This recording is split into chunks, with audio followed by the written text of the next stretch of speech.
अस्सलाम वालेकुम। आज मैं जिम में मौजूद हूँ। ऐना ताहिर जो फ़िटनेस ट्रेनर है हमारे साथ मौजूद हैं। आज हम इनसे बात करेंगे कि योगा किस तरह से हमारी हेल्थ के ऊपर असर करता है, इसके अलावा कि हम कौन सी ऐसी एक्सरसाइज कर सकते हैं जिसकी वजह से हम बहुत फ़िट और बहुत अच्छे दिखाई दें।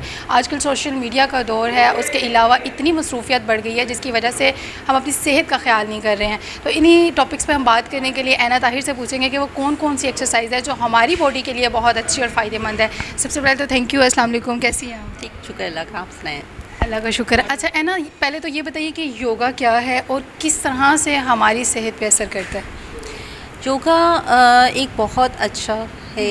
उसमें आपकी कोई उसमें एज का नहीं है कि आप इस एज में आप इसको कर सकते हो। वो आप बेबी से लेके मतलब आपके 5-6 ईयर्स के बच्चे से लेके आप ओल्ड एज तक आप कर सकते हो।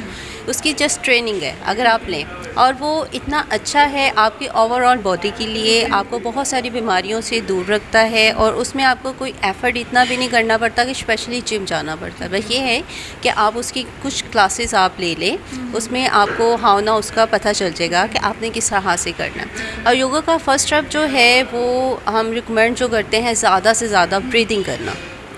अर्ली मॉर्निंग आप उठें, आप ब्रीदिंग करें, आप अपनी मतलब कोर को बिल्कुल empty, stay, slow slow slow slow slow out. अच्छा, ये कितनी देर करना है? ये आपके स्टैमिना पे डिपेंड करता है। आप अपने सामने स्टॉप वॉच रखें, वहाँ पे आप टाइमर ऑन करें, आप देखें कि आपकी ब्रीथ कितना टाइम आप उसको इनहेल कर सकते हो। ठीक है, आप स्टॉप करो फिर इनहेल करो, स्टॉप करो इनहेल करो। ये आहिस्ता आहिस्ता आहिस्ता आहिस्ता आपका स्टैमिना बढ़ता जाएगा। तो ये बहुत अच्छी है ओवरऑल बॉडी के लिए, यहाँ तक कि आपकी स्किन के लिए भी बहुत अच्छी है। अच्छा ऐना, ये बताइएगा कि योगा बहुत सारे लोगों ने अब तो कई स्टेप्स बना लिए हैं। कुछ लोग कहते हैं कि योगा जो है आप बाकायदा किसी जिम में जाएं तो वहाँ पे आपका हो सकता है, घर में नहीं हो सकता, ये बड़ा मुश्किल है। और ये भी बताइएगा कि योगा जो 50+ एज के लोग हैं, क्या वो भी योगा कर सकते हैं? अगर कर सकते हैं तो उनके लिए क्या टाइमिंग है? यही मैं आपको जैसे पहले भी बता चुकी हूँ कि योगा के जो हैं स्टेप्स वो तो आपको सीखने ही पड़ेंगे। ठीक है, आप कुछ क्लासेस आप अटेंड कर लें, बेसिक आप बिगनर योगा आप सीख लें। अगर आप डेली नहीं जा सकते तो बिगनर योगा आप सीख लें। उसके लिए आपको जो है 6 मंथ की 3 मंथ की क्लासेस आप अटेंड कर सकते हैं, या अब तो होम ट्रेनिंग भी चल रही है। हाँ, तो वो आप वो हायर कर सकते हैं आप ट्रेनर को, जो आपको जो है प्रॉपर्ली इसका जो है बिल्कुल एंगल इसके सेट होने चाहिए। अगर आपका एंगल ही नहीं सेट है तो आप फिर अपना टाइम वेस्ट कर, कोई फ़ायदा नहीं होगा, आप टाइम वेस्ट कर रहे हो बस। अच्छा, ये बताइए कि जैसे अब हमारी जो यंगस्टर हैं जितने भी, अब सोशल मीडिया भी है, जॉब इस तरह की हो गई हैं, जिम नहीं जाते हैं। बहुत कम होता है कि लड़कियां स्पेशली वो हेजिटेट फील करती हैं, वो जिम नहीं जाती हैं, एक्सरसाइज भी नहीं करती हैं, जिसकी वजह से उनका वेट बढ़ जाता है और फिर वहाँ से वो मामला शुरू होते हैं, उन्हें डिसीज़ हो जाती है, कोई ना कोई इश्यूज़ हो जाते हैं। उसके हवाले से क्या कहना चाहेंगी कि किस तरह से वो अपने आप को मेनटेन कर सकती हैं? बहुत सारे मेरे पास ऐसे क्लाइंट्स आते हैं जिनको हम क्लाइंट्स भी कह सकते हैं और पेशेंट भी कह सकते हैं, जो मतलब शोल्डर पेन, नेक पेन और कुछ का तो हम बन जाता है बैक पे, और वो हमारे पास आते हैं कि ये देखें अब मैं अगर इसको सीधा करती हूँ तो बहुत पेन होता है। क्यों? क्योंकि जब वो सारा दिन बैठ के कंप्यूटर पे काम करते हैं उसकी वजह से जो है ये हम बन जाता है, या शोल्डर पेन होती है, या हेडेक रहती है, और मूड भी ऑफ रहता है बहुत ज़्यादा। तो उसका मूड पे भी इफ़ेक्ट पड़ता है? बिल्कुल पड़ता है। अब आप समटाइम ऐसे होता है कि आपको हेडेक हो रही है तो आप क्या चाहते हो, यार कोई शोर ना हो, कोई मुझसे बात ना करे, मुझे रिलैक्स होना है। तो उसके लिए बेहतर है कि आप दूसरों से ऑफ मूड होने से बेहतर है कि आप खुद को सही कर लो। कैसे? थोड़ा सा वर्कआउट करके। अगर आपको 1 आवर की या 30 मिनट्स की तो ब्रेक होती है, टी टाइम के लिए ब्रेक होती है। ठीक है, अगर आप सुबह 9 o'clock जाते हैं, मोस्टली ऑफिस की टाइमिंग यही है, आप 9 o'clock जाते हैं, आप 8:30 बजे उठ जाएँ, आधा घंटा अपनी बॉडी को दे दें। ठीक है, अगर बॉस आपको कहे ना कि आज आपने 1 घंटा रुकने होंगे, ठीक है बॉस मैं 2 घंटे रुक, हम भाग के रुक जाते हैं। वो हम रुक जाते हैं। क्यों? जी हमारी ड्यूटी में शामिल है। आप ड्यूटी अगर आप इससे ज़्यादा भी वर्क कर सकते हो, क्यों? कि आपने वर्कआउट किया होगा, वो तब कर सकते हो जब आपने वर्कआउट किया होगा। उसके लिए आपने अपने आप को 30 minutes 20 minutes according to your time schedule आपने अपने आप को टाइम देना है। ठीक है। अच्छा ऐना, ये बताइएगा कि सारा दिन में कोई एक टाइम अगर आपके पास हो तो कम से कम कितनी देर की एक्सरसाइज करनी चाहिए जिससे आप सेटिस्फाई हो जाएं और आप कहें कि आप फिट हैं, बैलेंस है आपकी बॉडी? 45 मिनट्स तो हमारी बॉडी हम जब वर्कआउट करते हैं हमारी बॉडी इतना अलाउ करती है, ठीक है।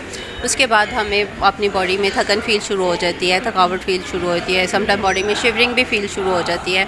लेकिन अगर आपके पास, मैंने पहले ही बताया कि जितना आपके पास टाइम है आप उसको अवेल करें, ठीक है। 15 मिनट हैं या 20 मिनट हैं, आप अपनी बॉडी को दें। उसमें ये होता है कि आप ऐसे कर लीजिए, आज मैंने आर्म्स का वर्कआउट करना है, आज मैंने बेली का वर्कआउट करना है, आज मैंने लेग्स का वर्कआउट करना है। उसमें वार्म अप आप डेली करें बॉडी को। 20 मिनट्स की आप वॉक रखें आफ्टर डिनर। इसके एक्सरसाइज को डिवाइड कर ले डेली बेसिस पे। हाँ बिल्कुल, आप मतलब हर पर डे पे आप अपनी एक्सरसाइज को डिवाइड कर लें। लेकिन उस एक्सरसाइज से पहले आप स्ट्रेचिंग करें। अभी मैं आपको गाइड भी करूँगी स्ट्रेचिंग। वो अभी हम आपके साथ करेंगे एक्सरसाइज। हाँ, वो हर वर्कआउट से पहले आप स्ट्रेचिंग करें। अगर आप जिम जा रहे हैं तो वेल एंड गुड है। अगर आप जिम नहीं जा रहे हैं, आप घर में भी हैं, ऑफिस जाने से पहले या शावर लेने से पहले आप 20 मिनट्स या 10 मिनट्स या आप 15 मिनट्स अपनी बॉडी को दे देना, आप फील करेंगे कि आप बहुत फ्रेश हो गए हो, आप फ्रेश होके जा रहे हो। तो उसमें आप जस्ट स्ट्रेचिंग ही कर लें और थोड़े से आप वार्म अप कर लें और फिर आप जाएं ऑफिस तो आप बहुत फ्रेश जाएंगे। ज़बरदस्त हो गया। यानी डेली रूटीन में कम से कम एक एक्सरसाइज जो है वो आप करें, और जिस तरह से आपने बताया है कि तमाम एक्सरसाइज को वीक पे डिवाइड कर लें। अच्छा, मसल जो हैं अगर आप बैठे काम करते नहीं स्ट्रक हो जाते हैं, ठीक है। उसको आप यूज़ में रखोगे, आप उसको फ्लेक्सिबल रखोगे, आप जितना मर्जी काम करो। जब वो फ्लेक्सिबल ही नहीं रहेंगे तो फिर आपको तो पेन ही होगा ना। तो आपको देख के भी लग रहा है कि माशाल्लाह आपने अपने आप को कितना फिट रखा हुआ है। ये क्या राज है? सिर्फ वर्कआउट और यहाँ तक कि काफ़ी सारे ऐसे भी हैं कि मेरी छोटी सिस्टर मुझसे बड़ी लगती है और इसमें आपको सैलून जाने की भी ज़रूरत नहीं पड़ती, कोई ट्रीटमेंट की ज़रूरत नहीं पड़ती। ये जो वर्कआउट है ओवरऑल बॉडी की पिगमेंटेशन और फेस को भी बड़ा करता है, हर चीज़ को। देखिए, जब आप वर्कआउट करते हो आपको स्वेटिंग होती है, आपके ये योगा में भी यही चीज़ है। योगा में भी यही चीज़ है। योगा में आपकी बॉडी की जितनी भी स्टिफनेस होती है वो ख़त्म होती है, आपकी बॉडी फ्लेक्सिबल होती है, ठीक है। आपके आप फेस योगा करें।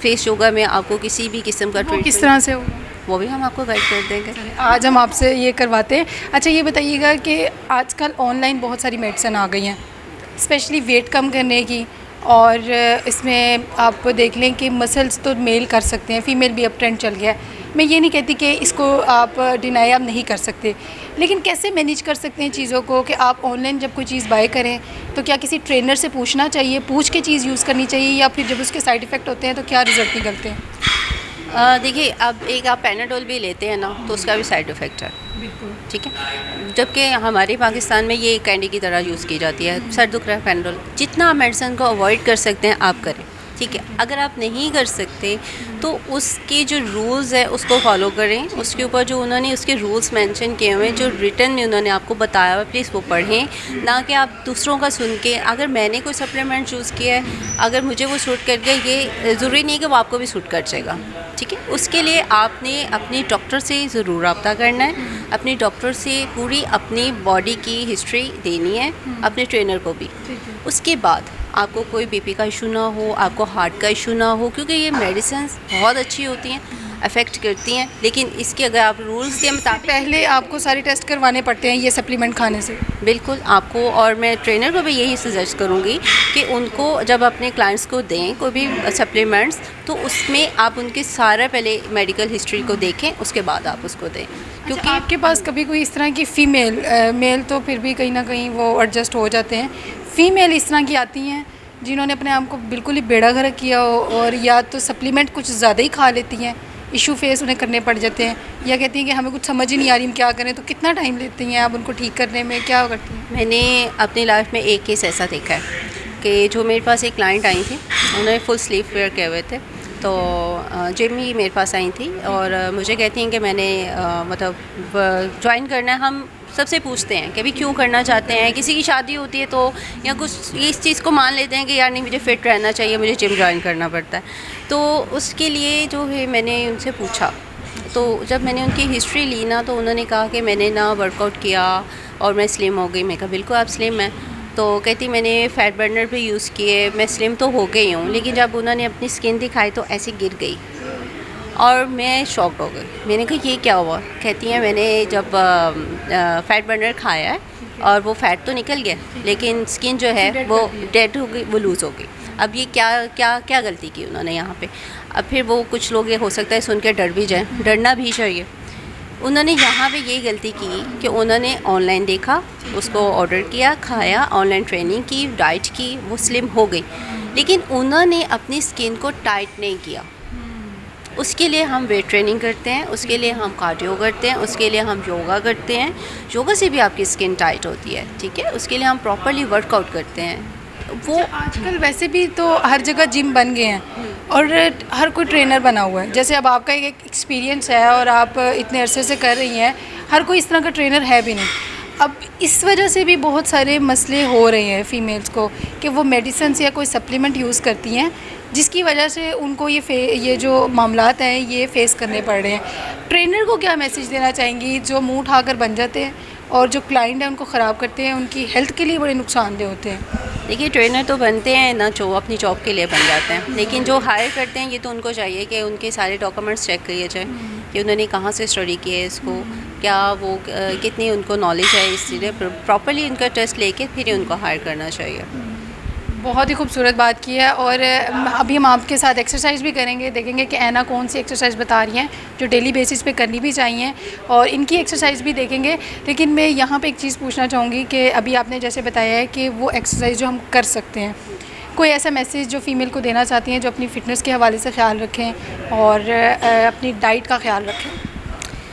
आपने अगर अपनी डाइट को देखना है तो आप अपनी डाइट के पोर्शन बना लें। मैं ये नहीं कहती कि आप बिल्कुल फास्टिंग पे आ जाएं।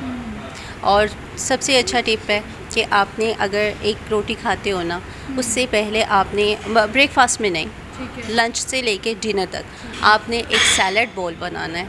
पहले उसको खाना है, उसके बाद आपने अपना डिनर करना है या उसके बाद आपने अपना लंच करना है। पहले आपने सैलड बोल खाना है, ठीक है। वो उससे आपको ये होगा जो आपकी क्रेविंग है वो जो है कंप्लीट हो जाएगी, और जो आपकी फ़ैट है वो आपका बर्न होना शुरू हो जाएगा।